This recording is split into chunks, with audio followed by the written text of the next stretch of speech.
नमस्कार, आप देख रहे हैं न्यूज 24। आपके साथ मैं हूं रवि ठाकुर। शुरुआत करते हैं बड़ी खबर से। कर्नाटक के बेंगलुरु में एक सोशल मीडिया पोस्ट से खतरनाक बवाल हो गया। यहां देर रात कांग्रेस विधायक श्रीनिवास मूर्ति के घर पर हमला कर दिया गया। पुलिस को उपद्रवियों को रोकने के लिए फायरिंग करनी पड़ी, जिसमें 2 लोगों की मौत भी हो गई। इस दौरान पुलिसकर्मियों को भी निशाना बनाया गया। इस हमले में करीब 60 पुलिसकर्मी घायल हुए हैं। इनमें एडिशनल पुलिस कमिश्नर भी शामिल हैं। बताया जा रहा है कि विधायक के भतीजे के कथित तौर पर किए गए सोशल मीडिया पोस्ट को लेकर यह हंगामा हुआ। उपद्रवियों ने बेंगलुरु के डीजे हल्ली और केजी हल्ली पुलिस थाने इलाके में जमकर बवाल किया।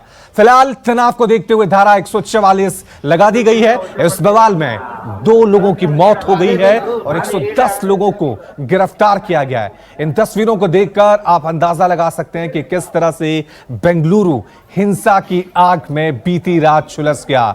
एमएलए श्रीनिवास मूर्ति के घर पर भीड़ ने हमला कर दिया। उनके घर के बाहर जितनी भी गाड़ियां खड़ी थी उन सभी को आग लगा दी गई। हालांकि इसके बाद पुलिस एक्शन में नजर आई। भीड़ को कंट्रोल करने के लिए पुलिस को वहां पर फायरिंग भी करनी पड़ी, जिसमें कहा जा रहा है कि 2 लोगों की मौत हो गई है और कई लोग इसमें घायल हुए हैं।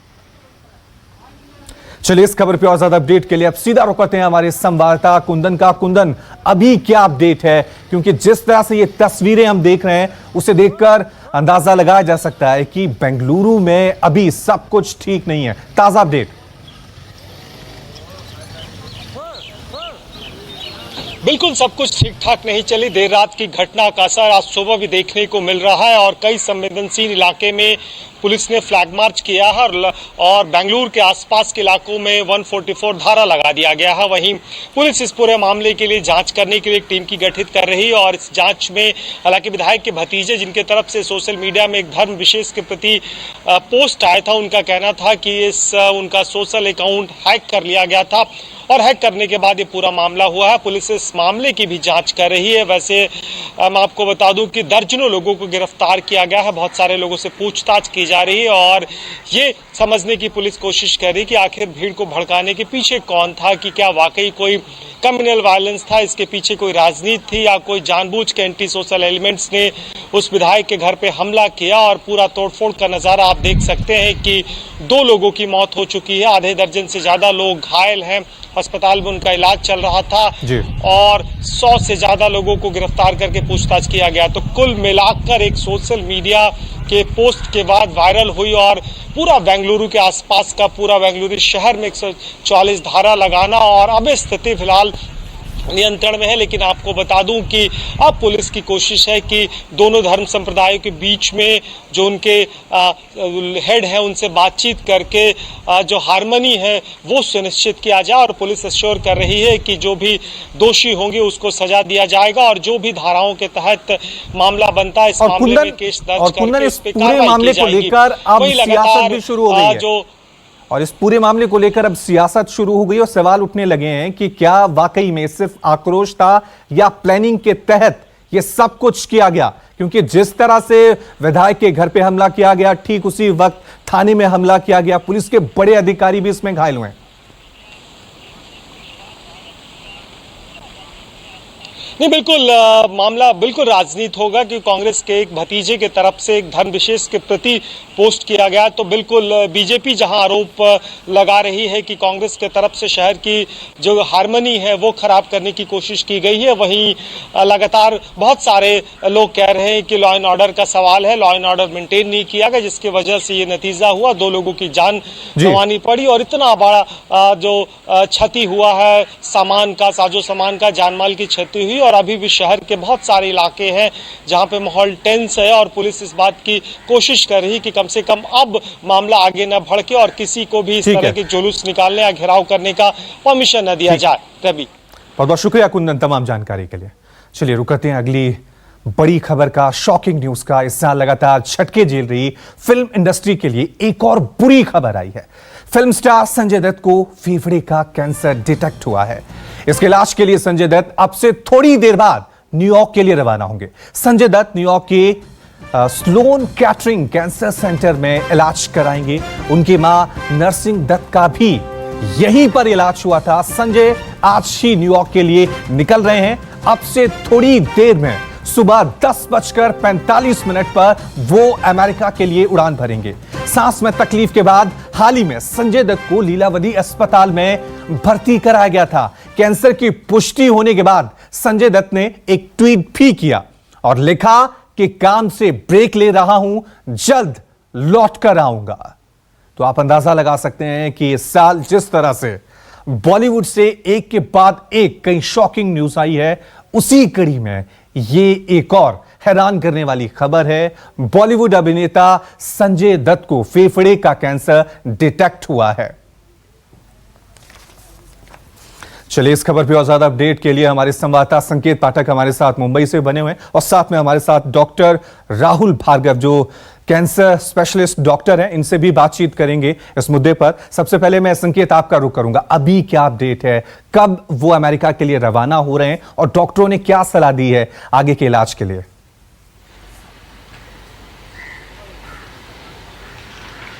देखिए, आपको बताऊं कि कल देर शाम को संजय दत्त की जो रिपोर्ट्स हैं वो सामने आई थी और बताया गया था कि उन्हें एडवांस स्टेज का जो लंग्स कैंसर है यानी फेफड़ों का कैंसर है वो डिटेक्ट किया गया था।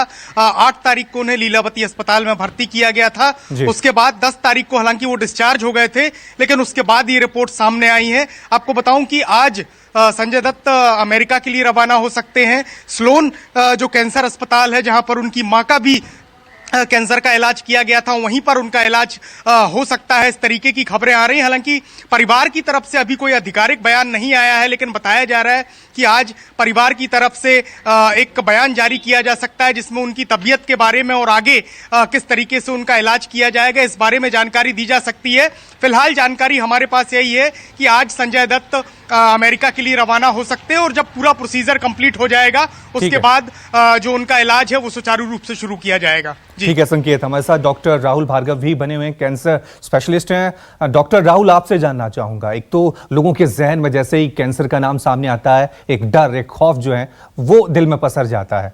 स्टेज 4 का लंग्स कैंसर, किस तरह से इसका आगे ट्रीटमेंट होगा और न्यूयॉर्क के जिस हॉस्पिटल का ये नाम लिया जा रहा है इसको लेकर आप क्या कहेंगे? एक बहुत दुखद बात है कि इस साल बॉलीवुड में काफी लोगों को कैंसर से उनकी मृत्यु हुई है। हमारी संवेदनाएं सारी संजय दत्त जी के साथ में है, बट ये समझना जरूरी है जो लोग स्मोकर्स होते हैं उनको लंग कैंसर होने की संभावना ज्यादा होती है। लंग कैंसर 2 प्रकार का होता है जिसमें नॉन स्मॉल सेल और स्मॉल सेल कार्सिनोमा होता है। नॉन स्मॉल सेल में भी 2 प्रकार के होते हैं, स्क्वेमस और एडिनो कार्सिनोमा। बट अब जिस प्रकार से रिसर्च बढ़ती जा रही है हम इनमें म्यूटेशंस फाइंड कर सकते हैं जिसका ओरल गोलियों के माध्यम से इलाज हो सकता है। तो स्टेज 4 का मतलब है कि बीमारी लंग से निकल के पूरे शरीर में फैल चुकी है।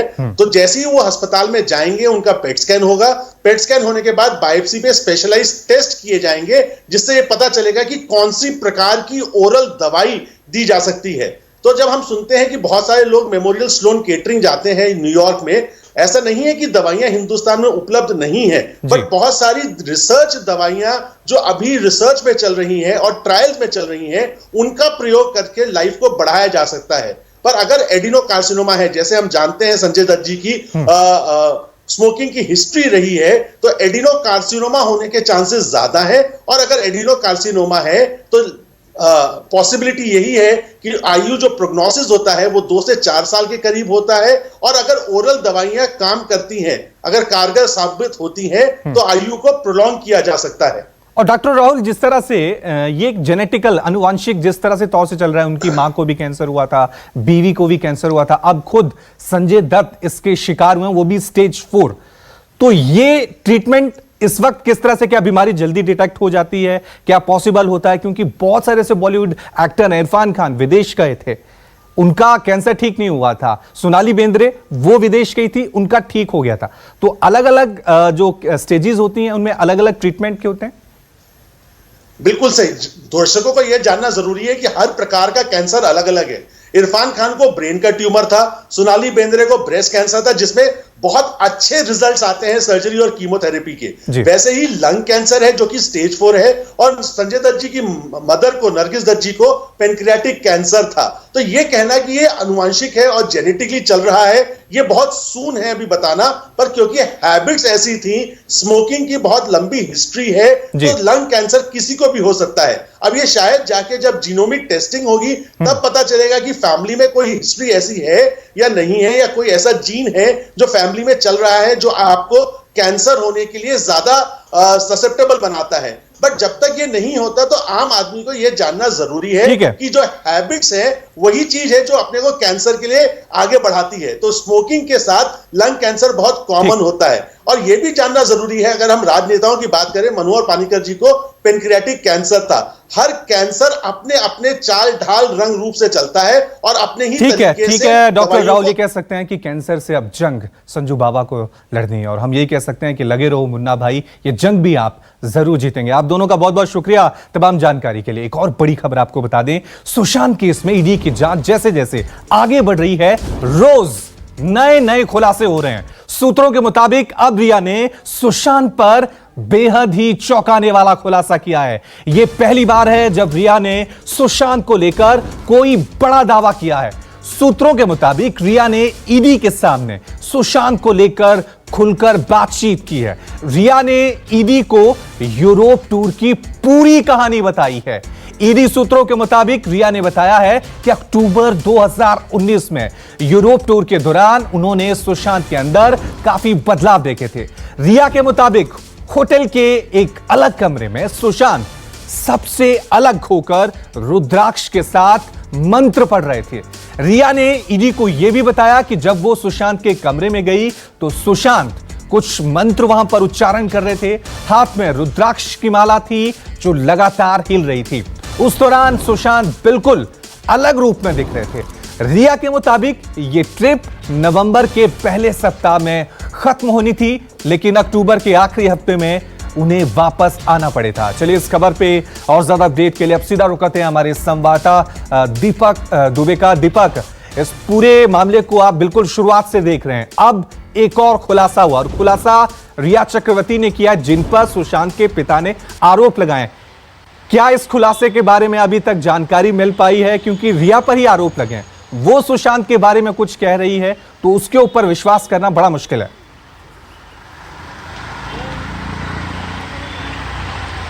जी, ये पहली बार होगा जब रिया चक्रवर्ती खुलकर बात कर रही हैं उस यूरोप टूर को लेकर, जहां पर सुशांत सिंह राजपूत, रिया चक्रवर्ती और उनके भाई शौविक चक्रवर्ती गए हुए थे।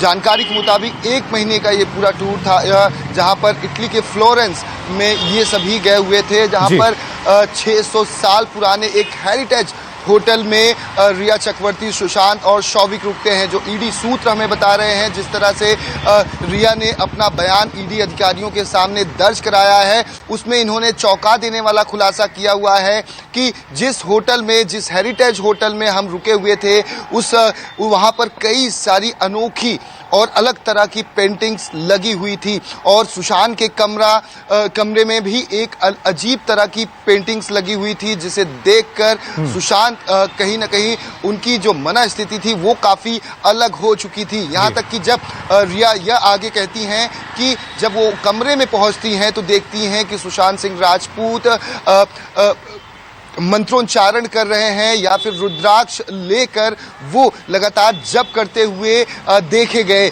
ऐसे ठीक है दीपक, एक और बड़ी खबर अपने दर्शकों को बता दें कि सुशांत के परिवार ने एक लेटर लिखा है। रोज रोज फर्जी खुलासों से नाराज परिवार ने ये लेटर लिखा है। परिवार के नाम पर कोई भी किसी भी तरह की बयानबाजी कर रहा है, कोई भी बन जाता है सुशांत का दोस्त, भाई, मामा। एक नामी आदमी को ठग बदमाशों के झुंड ने घेर रखा था। इशारों में रिया चक्रवर्ती पर भी परिवार वालों ने आरोप लगाए हैं, और मुंबई पुलिस पर भी इस लेटर में निशाना साधा गया है। सुशांत की मानसिक बीमारी की खबर को बेवजह उसकी अफवाहें फैलाई गई, और साथ में सुशांत हनी ट्रैप गैंग की गिरफ्त में था, ये इस लेटर में लिखा गया है। सुशांत के चरित्र पर भी लगातार कीचड़ उछाला जा रहा है। चलिए इस खबर पे और ज्यादा अपडेट के लिए एक बार फिर रोकते हैं हमारे संवाददाता दीपक दुबे का। दीपक, एक बार फिर रोज नए खुलासे हो रहे हैं। अब परिवार वालों ने यह लेटर लिखा है जिसमें साफ तौर से उन्होंने आरोप लगाया कि बदमाशों का एक झुंड था जो एक शरीफ इंसान को लूट रहा था।